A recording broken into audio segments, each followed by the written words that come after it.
Hello, and thank you. I'm George, and today I'm presenting our work on sustainable orchard of the future. And what we're trying to build is a cost-effective, time-efficient, scalable solution for creating a photogrammetry framework. So let me introduce our team. Our team consists of Dr. Ben Chen, To-Young Peng, and Aziz. And this project is a collaboration of Food Agility, Agricultural Victoria, Spec Australia, and Medical System.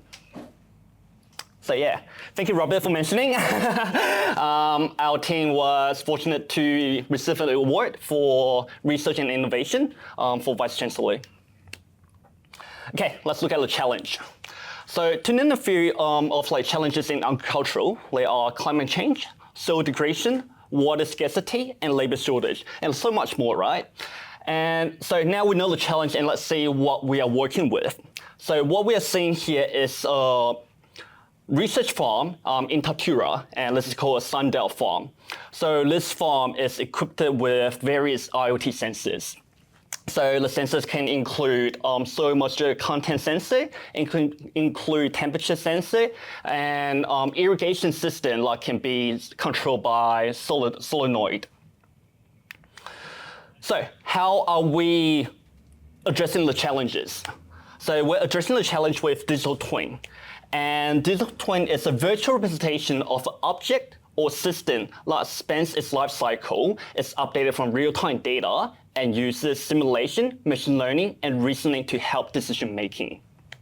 So give an example of how digital twin can help us, can help agricultural sector. So let's say if we know the soil moisture content, if we know the forecast of the weather, and then we can control the solenoid to do irrigation, then we can train the machine learning with the input of soil moisture content, with the forecast of the weather, and then we can then automatically irrigate the farm. So that just address the two issues that we mentioned earlier, which is water scarcity and the labor shortage. So let's look at digital twin in a high level. We have our backend and we have our front end. And the backend consists of digital model, and then we have our IoT sensors, which pushes the data into the database.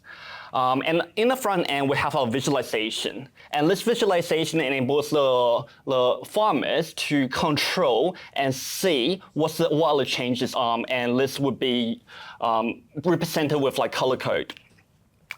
And in the front end, we can also control different IoT devices, for example, the irrigation system.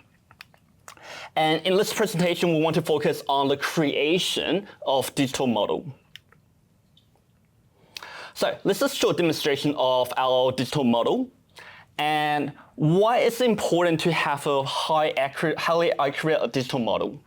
First is that we can do some sort of simulation.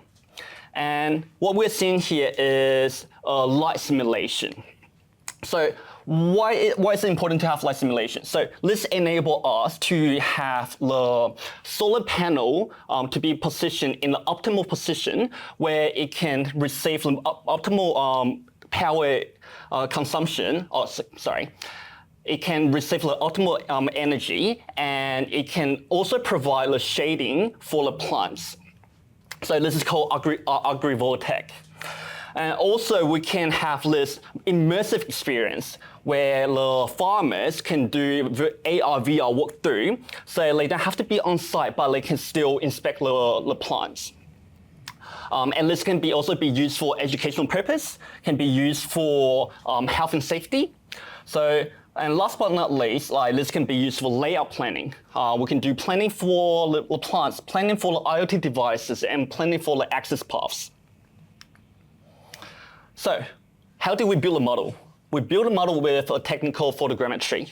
And photogrammetry uses images, and it finds the common points within the images, and then it reconstructs the points into 3D models. It's great, it's highly accurate, but it has challenges. It is extremely computational, it takes a lot of computational resource, and it's time consuming. So that's why we are building a scalable, cost and time optimized photogrammetry framework. And with the help with race team, we developed the framework with two stages. The first stage is use service workbench, which we can use out of the box EC2 instance, right? And this is just a proof of concept.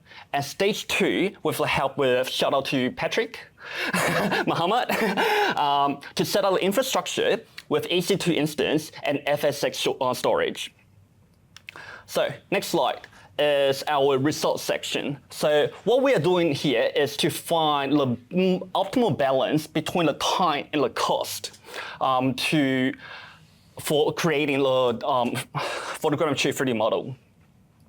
So we are seeing here, what we're seeing here is if we only use one instance, the time decreases as the computational resource increases. But what we can also see is that when you have more computation resource doesn't necessarily mean it will be faster. There's a threshold, which it cuts out at around G5.4x large. And anything larger than that, it kind of like just stop. So, and the second configuration is with the same setup, but with two instances running parallelly. And in this setup, we can see that the time reduced by half. However, the cost does not increase by much. And what we want to see is the balance between time and cost, right? So what we have determined is that we value time more than cost in a ratio of 80 to 20%.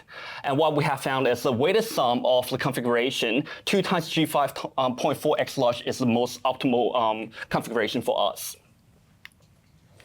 So what we did earlier was using a subset of image just to see, to test out the result of the configuration.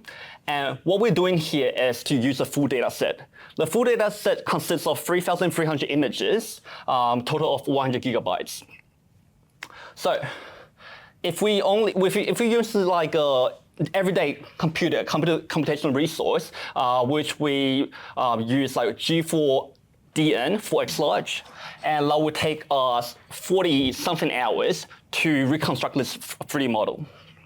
However, if we use our optimal configuration, which is use parallel computing of 2 times G5 for X large, the time reduced by 25 hours with only $3.56 increase in cost.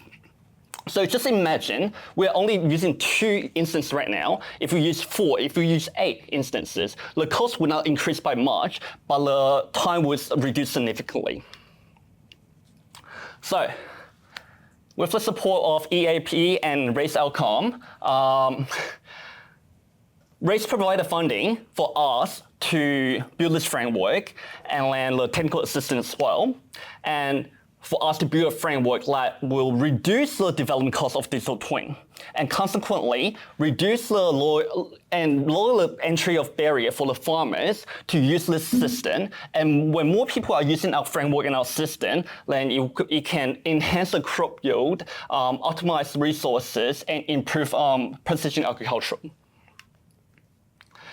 And finally is our work has been recognized by Full Agility, and this is just a linking post to showcase that. Thank you. And just before I finish, I just want to mention that there are a lot more work that we will need help from RACE team.